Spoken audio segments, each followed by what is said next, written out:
राधे राधे दोस्तों, आज हम सुनेंगे कामदा एकादशी व्रत कथा। तो चलिए शुरू करते हैं।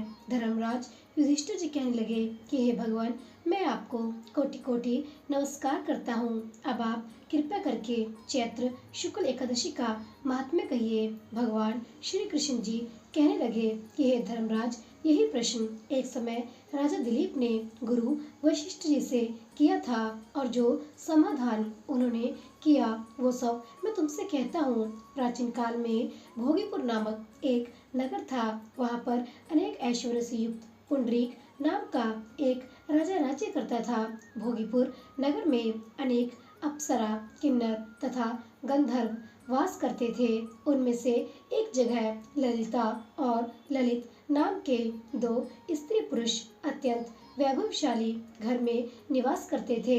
उन दोनों में अत्यंत स्नेह था, यहाँ तक कि अलग अलग हो जाने पर दोनों बहुत व्याकुल हो जाते थे। एक समय पुंडरीक की सभा में अन्य गंधर्वों सहित ललित भी गान कर रहा था। गाते गाते उसको अपनी प्रिय ललिता का ध्यान आ गया और उसका स्वर भंग होने के कारण गाने का स्वरूप बिगड़ गया।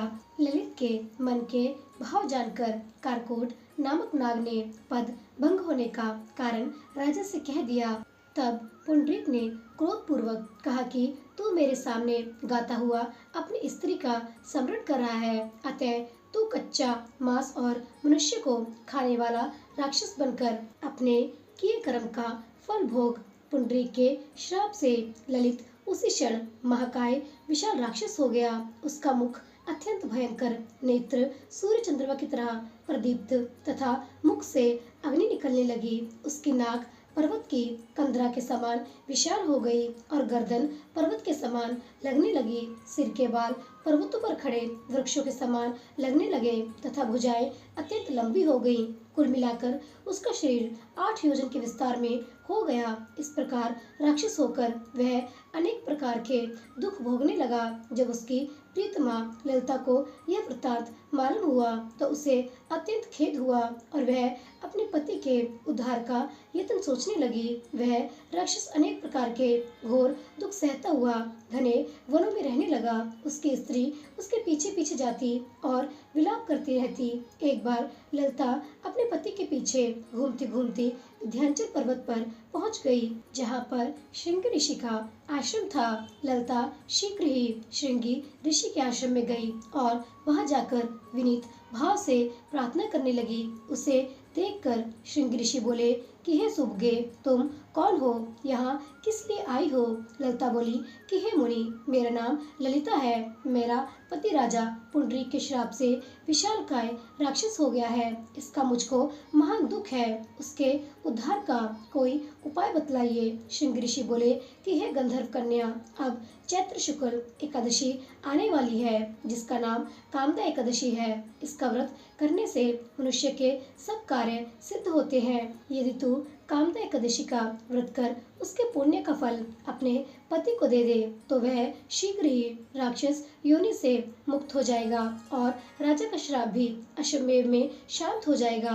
मुनि के ऐसे वचन सुनकर ललिता ने चैत्र शुक्ल एकादशी आने पर उसका व्रत किया और द्वादशी को ब्राह्मणों के सामने अपने व्रत का फल अपने पति को देती हुई भगवान से इस प्रकार प्रार्थना करने लगी। हे प्रभु, मैंने जो यह व्रत किया है इसका फल मेरे पतिदेव को प्राप्त हो जाए, जिसमें वह राक्षस योनि से मुक्त हो जाए। एकादशी का फल देते ही उसका पति राक्षस योनि से मुक्त होकर अपने पुराने स्वरूप को प्राप्त हुआ। फिर अनेक वस्त्राभूषणों से युक्त होकर ललिता के साथ विहार करने लगा। उसके पश्चात वे दोनों विमान में बैठकर स्वर्गलोक को चले गए। वशिष्ठ मुनि कहने लगे कि हे राजन, इस व्रत को विधि पूर्वक करने से समस्त पाप नाश हो जाते हैं तथा राक्षस आदि की योनि भी छूट जाती है। संसार में इसके बराबर कोई और दूसरा व्रत नहीं है।